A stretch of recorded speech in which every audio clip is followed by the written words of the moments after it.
প্রকৃত সুখ কী? এক, মা বাবাকে সম্মান করতে হবে।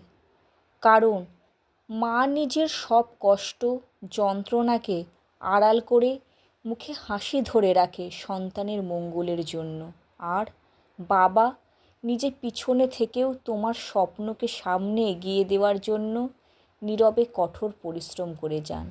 দুই, স্রষ্টার কাছে সব সময় কৃতজ্ঞ থাকবে, বিশ্বাস রাখবে, জানবে খারাপ সময়ে কেউ পাশে না থাকলেও ভগবান আছেন তোমার সঙ্গে।